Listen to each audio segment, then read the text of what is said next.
इस वीडियो में मैं आपको बताऊंगा कि एग्रीकल्चरल फील्ड ऑफिसर आईबीपीएस का लास्ट ईयर और लास्ट टू लास्ट ईयर मतलब 2016 और 2015 में कट ऑफ क्या था सब्जेक्ट वाइज, मतलब सेक्शन वाइज, जैसे एप्टीट्यूड, रीजनिंग और प्रोफेशनल नॉलेज और इंग्लिश, ये चारों के 2015 में और 2016 में क्या कट ऑफ थे और इस साल का एक्सपेक्टेड कट ऑफ क्या रहने वाला है, हम उस पर भी नज़र डालेंगे।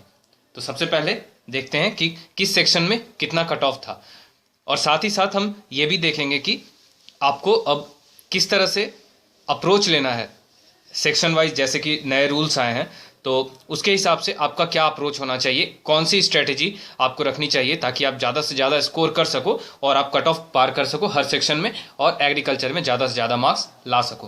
तो सबसे पहले बात करते हैं कट ऑफ की। तो 2015 में जो कट ऑफ था, मैं एक एक करके सबका डिस्कस करता हूं। एप्टीट्यूड, रीजनिंग, इंग्लिश और एग्रीकल्चर, जिसको कि हम प्रोफेशनल नॉलेज बोलते हैं। तो सबसे पहले हम देखेंगे 2015 में। तो 2015 में जो कट ऑफ था, एप्टीट्यूड का कट ऑफ था जनरल कैटेगरी के लिए 8 मार्क्स। रीजनिंग का जो कट ऑफ था वो जनरल कैटेगरी के लिए था 10 मार्क्स, और इंग्लिश का कट ऑफ था जनरल कैटेगरी के लिए, वो था 8 मार्क्स। ये सभी आउट ऑफ 50 थे।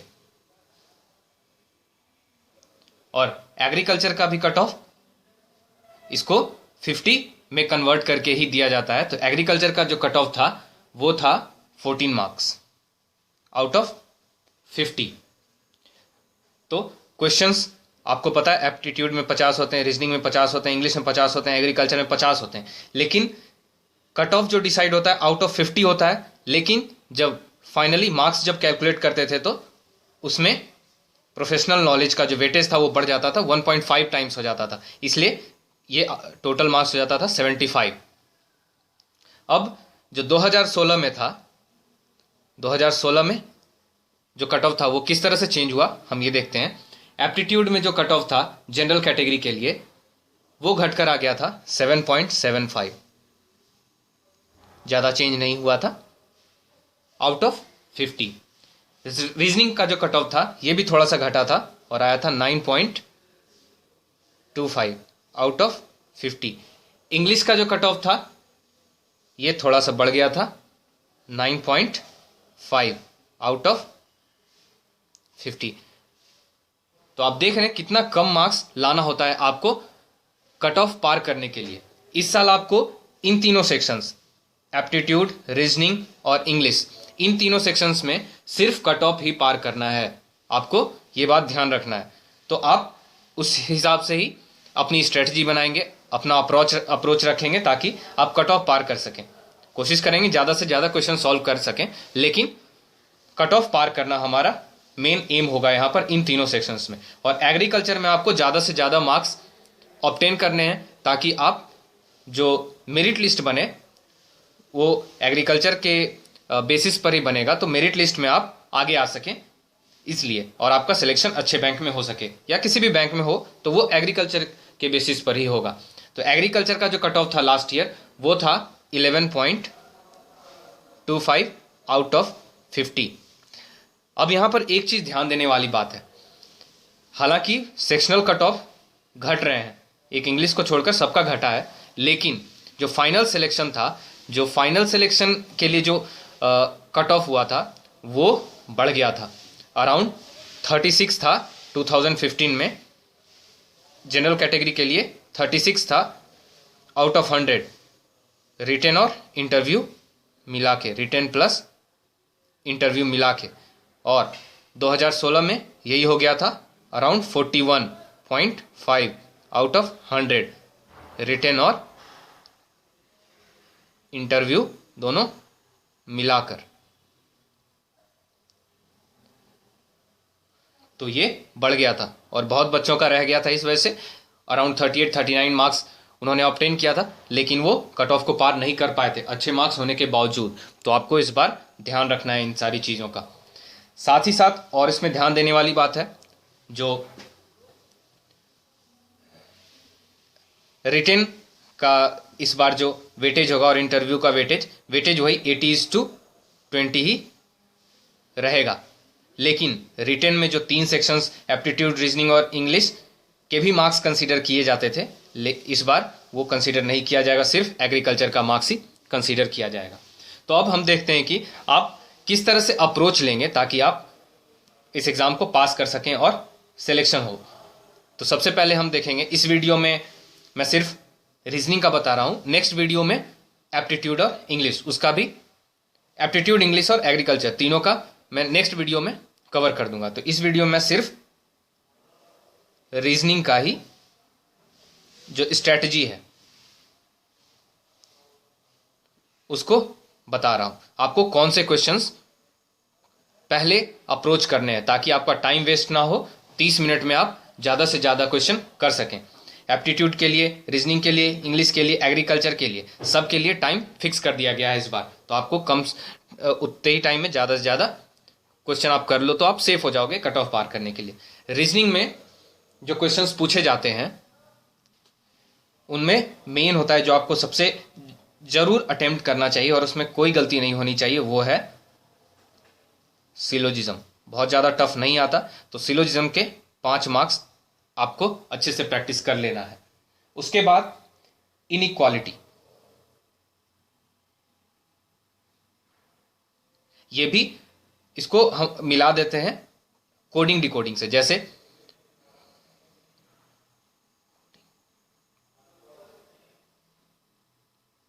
इसका एग्जाम्पल है, ये 5 मार्क्स के होते हैं। इसका एग्जाम्पल जैसे एट द रेट का मीन्स डिवाइड है, डॉलर का मतलब मल्टीप्लिकेशन है, तो आपको स्टेटमेंट दिया रहेगा और A is greater than B, C is greater than D, इस तरह से क्वेश्चंस आपको रिलेशन बताने होते हैं। तो ये क्वेश्चन जो होता है ये 5 मार्क्स का आता है, इसमें भी गलती नहीं होनी चाहिए। उसके बाद एक और कोडिंग डिकोडिंग का क्वेश्चन रहता है, उसमें एक सेंटेंस दिया हुआ रहता है 4-5 वर्ड्स के, और उसके बाद उसे कोड में लिखा हुआ रहता है, जैसे गा, ले, पा, और यहाँ पे एक सेंटेंस दिया हुआ रहता है। तो आपको बताना होता है ये कौन से वर्ड का कोड क्या है। ये जो क्वेश्चन होते हैं ये 5 मार्क्स के होते हैं, इसमें भी आपको कहीं मिस्टेक नहीं होना चाहिए। उसके बाद इनपुट आउटपुट के 5 क्वेश्चंस होते हैं, उसमें हो सकता है आपके पास टाइम ना हो, लेकिन इनपुट आउटपुट में 1-2 क्वेश्चन ऐसे आ जाते हैं, जैसे 5th स्टेप दिया हुआ है, आपको 3rd स्टेप बताना है, तो ये क्वेश्चन जो होते हैं वो आपको सीधा कर देना होता है। तो ऐसे आप कर सकते हो एक क्वेश्चन, तो अगर आपने सॉल्व नहीं किया है तो 5-5, 10, 5, 15, 1, 16। तो इस तरह से आप देख रहे हो कि कम टाइम में, मतलब अगर ये अप्रोच रखते हो तो आपके क्वेश्चन सॉल्व हो सकते हैं ज़्यादा से ज़्यादा। उसके बाद लास्ट मोमेंट में जब आपके पास टाइम बचता है तो आप डेटा सफिशिएंसी पे जा सकते हो, क्योंकि ये अलग अलग क्वेश्चंस होते हैं और आपका टाइम ये इस टाइप से नहीं है कि 5 मिनट आपने इसमें दे दिया उसके बाद नहीं बन रहा है, तो इस तरह का खतरा इसमें नहीं होता है, तो डेटा सफिशिएंसी पे जा सकते हो। तो इस तरह से आपके 15-16 मार्क्स तो आराम से आ जाएंगे। और कट ऑफ कितना होगा, एक्सपेक्टेड कट ऑफ जो होगा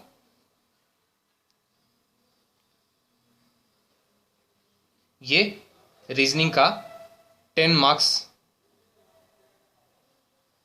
से 12 मार्क्स, इस बार रीजनिंग का 10 से 12, 10 सेफ है मुझे तो लगता है, लेकिन फिर भी from the safety point of view 12 marks मानकर चलिए कि अगर आप 12 ले आते हो तो आपको किसी तरह की कोई दिक्कत नहीं होगी। इसमें एक और लोगों का क्वेश्चन होता है कि जो लेवल वाले क्वेश्चंस हैं या फिर फ्लोर वाले, लेवल्स एंड फ्लोर, रिलेशन से मिसलेनियस में आप रख सकते हो उसको, जो रिलेशनशिप से रिलेटेड क्वेश्चंस रहते हैं, तो वो कुछ कुछ आपको आसान क्वेश्चंस मिल जाएंगे। तो अगर उस टाइप के क्वेश्चन मिल जाते हैं तो आप उसको छोड़ो नहीं। लेकिन आजकल नहीं पूछ रहे हैं तो मैं बोलूँगा इन चीज़ों पे आप फोकस करो। इसके बाद वाले वीडियो में मैं आपको बताऊँगा एप्टीट्यूड में क्या स्ट्रैटेजी रखनी है, इंग्लिश में क्या स्ट्रैटेजी रखनी है, कौन सा क्वेश्चन आपको पहले करना है, बाद में करना है, और फिर प्रोफेशनल नॉलेज में हालांकि बहुत टाइम मिलेगा आपको, और आप अच्छे से सोच समझ के अगर आपने पढ़ा है तो प्रोफेशनल नॉलेज के क्वेश्चंस कर सकते हैं। तो इसका जो स्ट्रैटेजी है वो मैं आपको पार्ट 2 में बताऊंगा। अभी मैंने रीजनिंग का बता दिया है, एक्सपेक्टेड कट ऑफ 10 से 12 रहने वाला है, और आपको क्या अप्रोच रखना है एग्जाम में, कौन से क्वेश्चंस पहले करने हैं। अब नेक्स्ट वीडियो आप देखिएगा। अगर आपने फेसबुक का पेज लाइक नहीं किया है तो आप फेसबुक के पेज को लाइक कर दीजिए, सेम नाम से है, एग्रीकल्चर फील्ड ऑफिसर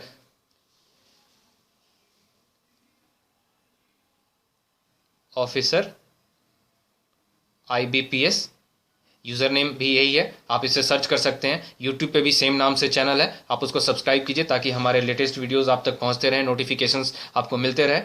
और वीडियोस को शेयर कीजिए, अगर आपको अच्छा लगा तो प्लीज़ लाइक कीजिए। और अगर किसी तरह की क्वेरीज है आप कमेंट कीजिए, हम सारे कमेंट्स पढ़ते हैं और उसी के बेसिस पे अपना नेक्स्ट वीडियो बनाते हैं कि स्टूडेंट्स की क्या रिक्वायरमेंट है, उसी हिसाब से हम अपना वीडियो बनाते हैं।